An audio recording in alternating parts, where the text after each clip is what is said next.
Salam teman-teman dimanapun berada di seluruh Nusantara. Selamat bergabung kembali di channel ITW2R, channel yang akan berbagi informasi dan edukasi penting untuk semua kalangan. Dan terlebih dahulu jangan lupa dukung terus channel ini dengan cara like dan subscribe, juga bagikan kepada yang lain agar yang lain dapat mengikuti informasi-informasi terbaru melalui channel ini.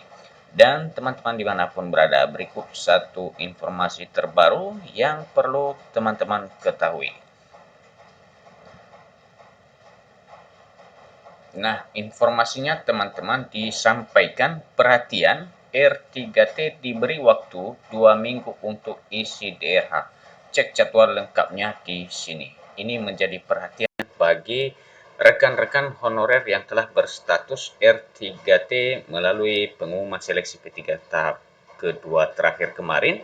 Disampaikan melalui informasi ini, batas pengisian daftar riwayat hidup diberi waktu hanya 2 minggu, dan karena itu teman-teman jangan terlewatkan untuk melakukan pengisian DRH ini. Berikut mari kita ikutin selengkapnya mengenai penjelasan pengisian DRH ini yang batas waktunya hanya sampai 2 minggu di Muat Punko News. Dan teman-teman mari kita ikutin informasinya. Jakarta, kabar baik bagi para honorer yang termasuk dalam kategori R3T formasi tampungan. Jadi ini khususnya untuk teman-teman yang telah menjadi masuk dalam kategori R3T atau formasi tampungan.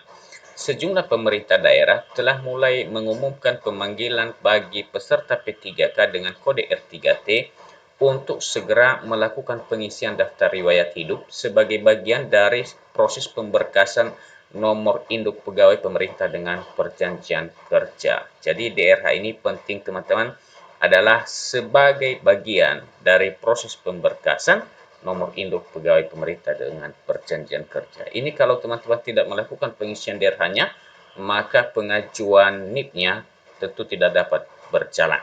Salah satu contohnya datang dari pemerintah Kabupaten Kepahyang, Provinsi Bengkulu.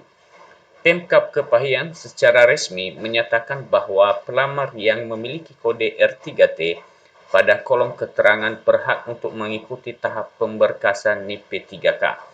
Jadwal pengisian DRH dan penyampaian kelengkapan dokumen secara elektronik melalui akun SSCASN bagi peserta R3T di Kabupaten Kepahyang ditetapkan berlangsung mulai tanggal 10 hingga 25 Juli 2025. Ini artinya teman-teman hanya 2 minggu diberikan kesempatan untuk mengisi DRH, khususnya ini di Kabupaten Kepahyang. Sementara untuk kabupaten lainnya di daerah masing-masing teman-teman bertugas cari tahu informasinya agar tidak terlewatkan untuk melakukan pengisian DRH ini. Periode ini bersamaan dengan jadwal pengisian DRH bagi peserta P3K tahap 2. Jadi teman-teman, periode pengisian DRH ini sama ternyata ya untuk peserta P3K tahap 2 secara keseluruhan. Apa itu kode R3T? Nah, ini sesuatu hal yang perlu kita ketahui. Beberapa kode yang muncul, banyak kode yang muncul setelah pengumuman seleksi P3K tahap kedua, namun hal tersebut sangat perlu tentunya untuk diketahui oleh para rekan-rekan semua honorer. Berdasarkan penjelasan resmi, kode R3T merujuk pada peserta non-ASN yang terdata dalam pangkalan data database Badan Kepegawaian Negara dan masuk dalam kategori formasi tampungan. Jadi itu dia kode R3T, teman-teman. Sudah terdata di database BKN dan masuk dalam kategori formasi tampungan. Deputi Bidang Sistem Informasi Kepegawaian BKN Suharmen sebelumnya telah menjelaskan bahwa kategori ini diperuntukkan bagi mereka yang terdata di BKN namun tidak mengikuti seleksi kompetensi KET pada tahap sebelumnya. Adapun kriteria peserta yang masuk dalam jabatan tampungan. Ini juga perlu teman-teman perhatikan mana-mana saja kelompok yang tertampung ya, yang masuk dalam jabatan tampungan ini. Yang pertama, mendaftar CPNS namun tidak memenuhi syarat, tidak lulus atau tidak hadir. Ini artinya teman-teman yang sebelumnya telah terdata di database BKN lalu kemudian telah mencoba formasi CPNS namun sesuatu hal entah itu tidak memenuhi syarat atau tidak lulus atau tidak hadir. Nah, ini yang masuk dalam jabatan tampungan ini maksudnya. Kedua, mendaftar P3K tahap 1 namun dinyatakan TMS atau tidak hadir. Ketiga, instansi tidak membuka formasi sesuai dengan kualifikasi jabatan dan pendidikan yang dimiliki. Ini ada kejadian di salah satu daerah yang kami ketahui, yang bersangkutan tidak ada kualifikasi pendidikannya, ya, sehingga sampai dengan terakhir formasi P3K tahap kedua tidak dapat mengikuti seleksi P3K-nya. Meskipun peserta R3T ini tidak memiliki formasi secara langsung, mereka diikutsertakan dalam seleksi P3K tahap 2 dan Panitia Seleksi Nasional Penselnas telah mengirimkan hasil ujian CAT mereka ke masing-masing instansi. Jadi silakan teman-teman cari tahu, disampaikan bahwa hasil CAT-nya itu telah dikirim, ya, telah dikirim ke masing-masing instansi. Jadi kalau teman-teman bertugas di daerah kabupaten kota, silakan cari tahu informasinya lebih lanjut, mungkin lebih tepatnya kalau teman-teman konsultasikan ke BKPSDM, ya, agar mengetahui apakah teman-teman sudah termasuk dalam daftar jabatan tampungan ini atau sebagai peserta R3T. Proses validasi oleh instansi. Langkah selanjutnya setelah pengumuman ini adalah proses validasi yang harus dilakukan oleh instansi pemerintah.